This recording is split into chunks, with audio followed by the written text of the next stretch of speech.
নমস্কার বন্ধুরা, আমি জয়রাজ খেল গল্প পরিবারে আপনাদের স্বাগত জানাই। ইতিহাস বলল ভারতের বাঘিনীরা, ভারতের মেয়েরা। আমি বলছি আজ যে ইন্ডিয়া অস্ট্রেলিয়ার ক্রিকেট ওয়ার্ল্ড কাপ সেমিফাইনাল ছিল, সেখানে অস্ট্রেলিয়াকে ইন্ডিয়া 5 উইকেট হারিয়ে ইতিহাস গড়ল। প্রথমে টসে জিতে অস্ট্রেলিয়া এই লিচফিল্ড, গার্ডনার, পেরির রানের সুবাদে একটি পাহাড় প্রমাণ রান ইন্ডিয়ার সামনে খাড়া করে। লিচফিল্ড করে যেখানে 117, পেরি করে 77 এবং গার্ডনার করে 64, এবং অস্ট্রেলিয়ার প্রথম ইনিংসে স্কোর গিয়ে দাঁড়ায় 338। তো যে কোনো ধরনের ক্রিকেটে এই ধরনের স্কোর কিন্তু খুবই চ্যালেঞ্জিং।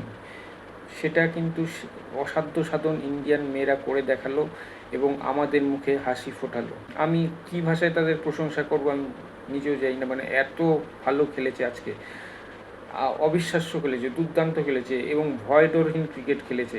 অস্ট্রেলিয়ার মতো টিম যারা 7বারের চ্যাম্পিয়ন এবং এই টুর্নামেন্টে এখনও আনবিটেন ছিল এবং তাদেরকেই কিন্তু হট ফেভারিট ধরা হয়েছিল, তাদেরকে ইন্ডিয়া হারিয়ে ফাইনালে উঠলো। এবার শুধু আরেকটি ম্যাচ জেতার অপেক্ষা। ফাইনালে 2 তারিখে নভেম্বরের মুখোমুখি হয়েছে ইন্ডিয়া সাউথ আফ্রিকার, এবং আমরা এই প্রথম নতুন কোনো চ্যাম্পিয়নকে পাবো। তো আমরা আশা করব এই ডিওয়াই পাটিল স্টেডিয়ামেই আবার খেলা, যে ইন্ডিয়া আবার আমাদের এই বাঘিনীরা আমাদের মুখে হাসি ফোটাবে এবং ইন্ডিয়া কোনোদিনও উমেন্স ওয়ার্ল্ড কাপ পায়নি, তো এবার সেই অসাধ্য সাধন হবে। আর স্যালুট জানাই প্রত্যেকটি ইন্ডিয়ান বাঘিনীদের, যে তোমরা আছো বলেই আমরা আজকে হাসতে পারছি এবং মাথা উঁচু করে বলতে পারছি যে হ্যাঁ, we are proud of you.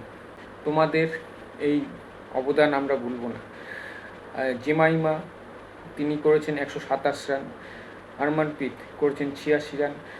এরপরে যে বোলিংয়ে রাধা, মানে কার কথা ছেড়ে কার কথা বলো, সবাই আজকে ভালো পারফরমেন্স করেছে। অস্ট্রেলিয়ার মতো টিমকে হারিয়েছে, এর চেয়ে আর বড় কিছু বলার নেই। এবং আমরা আশা রাখছি যে 2 তারিখে একটি মধুর দিন হবে আমাদের জন্য, একটি ঐতিহাসিক দিন হতে চলেছে। সাউথ আফ্রিকাকে ইন্ডিয়া হারাবে এবং আমরা ওয়ার্ল্ড কাপ ট্রফি তুলব। তো বন্ধুরা, তোমাদের কি মনে হয় অবশ্যই জানাও এবং প্রে করো। আমরা সবাই মিলে প্রে করি ইন্ডিয়ার জন্য, এই আমাদের বাঘিনীর জন্য, তারা যেন আর একটি ম্যাচ যেন আমাদের জন্য জিতিয়ে দেয় এবং আমাদের মুখে হাসি ফোটাতে পারে। তো আজ এখানেই শেষ করছি, দেখা হচ্ছে পরের ভিডিওয়ে। আপনারা ভালো থাকবেন, সুস্থ থাকবেন, সঙ্গে থাকবেন আর আমার ভিডিওকে অবশ্যই শেয়ার করবেন। টাটা।